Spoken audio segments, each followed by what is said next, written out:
Assalamualaikum warahmatullahi wabarakatuh.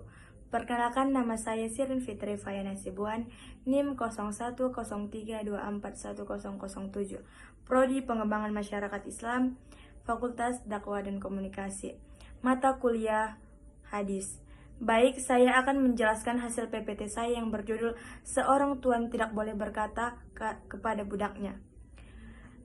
Pengertian, dalam konteks hubungan antara seorang tuan dan budak yang seringkali dapat ditemukan dalam sejarah maupun norma sosial di masyarakat tradisional.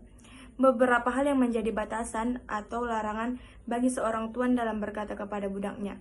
Penjelasan ini mencakup aspek moral, hukum, sosial, dan kemanusiaan yang harus dijunjung tinggi dalam interaksi antara tuan dan budak. Langkah-langkah menghina dan merendahkan martabat. Tuan tidak boleh berkata dengan kata-kata yang menghina, merendahkan, atau menodai martabat manusia budak. Setiap individu, tidak peduli status sosialnya, memiliki martabat dan hak-hak kemanusiaan yang harus dihormati. Harus berbicara dengan hormat tidak hanya karena posisi mereka, tetapi juga karena menghargai hak-hak dasar manusia yang memiliki oleh setiap orang. Baik, selanjutnya, larangan kekerasan verbal. Seorang tuan tidak boleh menggunakan kata-kata yang mengandung ancaman, kekerasan verbal, atau yang dapat menimbulkan rasa takut yang melebihi pada budaknya.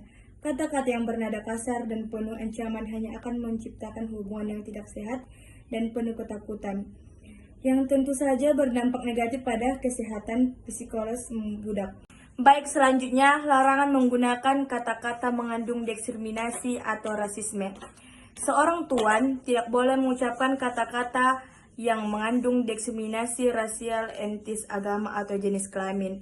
Menggunakan kata-kata yang menghina berdasarkan perbedaan ras atau etnis adalah bentuk ketidakadilan dan kebencian. Dimanapun dan dalam kondisi apapun, setiap manusia berhak mendapatkan perilaku yang setara tanpa didiskriminasi. Larangan mencela kehidupan pribadi atau masa lalu budak. Tuan tidak boleh mengungkit masa lalu budak yang menyakitkan atau menghina kehidupan pribadi mereka. Membicarakan masa lalu seseorang dengan cara yang tidak merendahkan atau membuka luka lama adalah perilaku yang tidak pantas. Jika budak memiliki sejarah atau pengalaman yang menyedihkan, seseorang tuan harus berusaha untuk membantunya pulih, bukan malah memperburuk keadaannya. Pendidikan moral dan etika bagi seorang tuan. Yang baik tidak hanya berfokus pada bagaimana memperlakukan budaknya secara fisik, tetapi juga harus memperhatikan aspek moral dan emosional. Salah satu cara untuk memastikan bahwa seorang tuan tidak berkata atau melakukan sesuatu yang tidak pantas adalah dengan memiliki pendidikan moral dan etika yang baik serta pengertian yang mendalam tentang nilai kemanusiaan. Pertimbangan agama dan budaya. Pertimbangan agama dan budaya. Dalam beberapa budaya atau agama terdapat pedoman yang jelas mengenai bagaimana seorang harus memperlakukan orang lain, baik itu sebagai rekan, bawahan, atau bahkan budak. Dalam konten ini, tuan harus berbicara dengan penuh kasih sayang dan kebaikan.